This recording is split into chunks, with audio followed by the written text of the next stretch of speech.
ಶ್ರೀ ಗುರು ರಾಘವೇಂದ್ರಾಯ ನಮಃ. ನಿತ್ಯಂ ಅಮ್ಮ ಮಗಳು ಯೂಟ್ಯೂಬ್ ಚಾನಲ್ಗೆ ಸ್ವಾಗತ. ನನ್ನ ವಿಡಿಯೋ ನೋಡ್ತಿರೋ ಪ್ರತಿಯೊಬ್ಬರಿಗೂ ನನ್ನ ನಮಸ್ಕಾರಗಳನ್ನ ತಿಳಿಸ್ತಾ ಇವತ್ತಿನ ಈ ವಿಡಿಯೋದಲ್ಲಿ ಗುರು ಪುಷ್ಯಾಮೃತ ಯೋಗದ ಬಗ್ಗೆ ತಿಳಿಸ್ಕೊಡ್ತಾ ಇದ್ದೀನಿ. ಇದೇ ಗುರುವಾರ ಅಂದರೆ 21ನೇ ತಾರೀಕು ಗುರು ಪುಷ್ಯಾಮೃತ ಮಹಾಯೋಗ ದಿನ ಇದೆ. ಈ ಪುಷ್ಯ ಅನ್ನೋದು ಒಂದು ನಕ್ಷತ್ರ.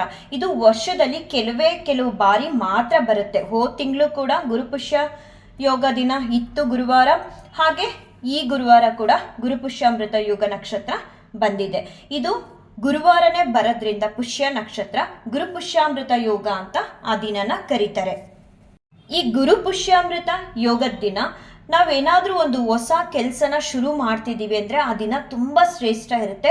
ಹಾಗೆ ಮನೆಗೆ ನಾವೇನಾದರೂ ಚಿನ್ನ ಬೆಳ್ಳಿ ಆ ಥರ ವಸ್ತುಗಳನ್ನ ತರ್ತೀವಿ ಅನ್ನೋದಕ್ಕೆ ಆ ದಿನ ತುಂಬ ಶುಭಕರವಾಗಿರುತ್ತೆ. ಇನ್ನು ಆ ದಿನ ನಾವು ರಾಯರ ಮುಂದೆ ಕೂತು ಭಕ್ತಿ ಶ್ರದ್ಧೆಯಿಂದ ನಮ್ಮ ಕಷ್ಟಗಳನ್ನ ಹೇಳ್ಕೊಂಡಾಗ ಅಥವಾ ನಮ್ಮ ಇಷ್ಟಗಳನ್ನ ಬೇಡ್ಕೊಂಡಾಗ ತುಂಬ ಬೇಗನೆ ಅವರು ಕರುಣಿಸ್ಬಿಡ್ತಾರೆ. ಹಾಗಾಗಿ ಮನೆಗಳಲ್ಲಿ ಯಾರೆಲ್ಲ ರಾಯರನ್ನ ಪ್ರತಿ ಗುರುವಾರ ಪೂಜಿಸ್ತೀರ ಅಂಥವರು ಈ ಗುರುವಾರ ಬೆಳಗ್ಗಿನ ಜಾವನ್ನೇ ರಾಯರಿಗೆ ತುಪ್ಪದಿಂದ ದೀಪ ಹಚ್ಚಿ ನಿಮ್ಮ ಯಥಾಶಕ್ತಿ ಹೀಗೆ ಮಾಡಬೇಕು ರಾಯರು ಅಂತ ಎಂದೂ ಕೂಡ ಕೇಳಲ್ಲ. ನಮ್ಮ ಕೈಯಲ್ಲಿ ಏನು ಕೊಟ್ಟಿದ್ದಾನೆ ಭಗವಂತ ಶಕ್ತಿ ಅದರ ಅನುಸಾರವಾಗಿ ಅವ್ರಿಗೆ ಹೂವು ಇರ್ಬೋದು, ತುಳಸಿ ಇರ್ಬೋದು, ಇಲ್ಲ ಒಂದು ಹಣ್ಣು ಇರ್ಬೋದು, ಇಲ್ಲ ಕಲ್ಸಕ್ಕರೆ ಇರ್ಬೋದು, ಇಲ್ಲ ಸಕ್ಕರೆ ಇರ್ಬೋದು, ಇದನ್ನು ಇಟ್ಟು ಏನೂ ಇಲ್ಲ ಅಂದರೆ ಒಂದು ಗ್ಲಾಸ್ ನೀರಾದರೂ ಇಟ್ಟು ರಾಯರಿಗೆ ನೈವೇದ್ಯ ಮಾಡಿ ನಿಮ್ಮ ಕಷ್ಟಗಳನ್ನ ರಾಯರ ಹತ್ರ ಹೇಳ್ಕೊಳ್ಳೋದ್ರಿಂದ ಅಥವಾ ನಿಮ್ಮ ಇಷ್ಟಗಳನ್ನ ರಾಯರ ಹತ್ರ ಬೇಡ್ಕೊಳ್ಳೋದ್ರಿಂದ ನಿಮಗೆ ಅನುಗ್ರಹ ಅನ್ನೋದನ್ನ ರಾಯರು ಅನುಗ್ರಹಿಸ್ತಾರೆ. ಈ ದಿನಕ್ಕೆ ತುಂಬ ವಿಶೇಷ ಇರೋದ್ರಿಂದ ಯಾರೂ ಕೂಡ ಈ ಗುರುಪುಷ್ಯಾಮೃತ ಯೋಗದ ದಿನ ಮಿಸ್ ಮಾಡ್ಕೋಬೇಡಿ. ಮನೇಲಿಟ್ಟು ರಾಯರನ್ನ ನಾವು ಪೂಜಿಸೋಕ್ಕಾಗಲ್ಲ ಅನ್ನೋರು ನಿಮ್ಮ ಊರುಗಳಲ್ಲಿರೋ ಮಠಕ್ಕಾದರೂ ಹೋಗಿ ಅವತ್ತು ರಾಯರ ಹತ್ರ ನಿಮ್ಮ ಬೇಡಿಕೆಗಳನ್ನ ರಾಯರ ಮುಂದೆ ಕೂತು ಬೇಡ್ಕೋಬಹುದು. ಇವತ್ತು ಬೆಳಿಗ್ಗೆ ನನಗೆ ರಾಯರಿಂದ ಶ್ರೀಕೃಷ್ಣ ಪರಮಾತ್ಮನಿಂದ ಹಾಗೆ ಮಹಾವಿಷ್ಣು ವಿಗ್ರಹದಿಂದ ಮತ್ತು ರಾಯರ್ ವಿಗ್ರಹದಿಂದ ಒಂದು 4-5 ಬಾರಿ ಆಶೀರ್ವಾದ ಸಿಕ್ತು. ಆ ಕ್ಲಿಪ್ಪಿಂಗ್ಸ್ ಕೂಡ ನಾನು ಇದೇ ವಿಡಿಯೋದಲ್ಲಿ ಹಾಕ್ತಾ ಇದ್ದೀನಿ. ಎಲ್ರಿಗೂ ಕೂಡ ರಾಯರ ಆಶೀರ್ವಾದ ಸಿಗಬೇಕು ಅಂತ ನಾವು ಶ್ರದ್ಧಾ ಭಕ್ತಿಯಿಂದ ರಾಯರ ಮುಂದೆ ಕೂತು ಪ್ರಾರ್ಥನೆ ಮಾಡಿದಾಗ, ಏನೋ ಒಂದು ಸೇವೆ ಅನ್ನೋದನ್ನು ನಾವು ಸಲ್ಲಿಸಿದಾಗ ರಾಯರು ಖಂಡಿತ ಅವ್ರ ಮನಸಾರೆ ನಮಗೆ ಆಶೀರ್ವಾದ ಮಾಡೇ ಮಾಡ್ತಾರೆ.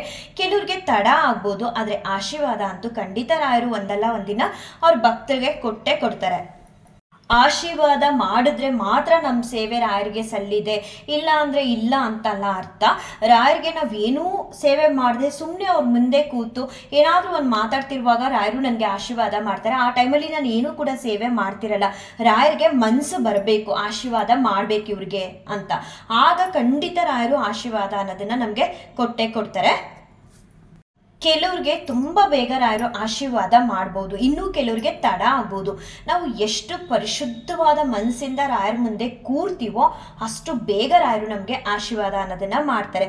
ಹಾಗೆ ನಾವು ರಾಯರ ಹತ್ರ ಏನೊಂದು ಕೂಡ ಬೇಡ್ಕೋಬಾರ್ದು, ನನಗಿದು ಬೇಕು ಅದು ಬೇಕು ಅಂತ. ಏನಾದರೂ ಕಷ್ಟ ಅನ್ನಿಸ್ದಾಗ ಖಂಡಿತ ಅವರು ನಮಗೆ ತಂದೆ ತಾಯಿ ಇದ್ದಾಗೆ ಅವ್ರ ಮುಂದೆ ಕೂತು ನಮ್ಮ ಕಷ್ಟ ಹೇಳಿದಾಗ ಅದಕ್ಕೆ ಪರಿಹಾರ ಅನ್ನೋದಂತೂ ಅವರು ಕೊಟ್ಟೆ ಕೊಡ್ತಾರೆ.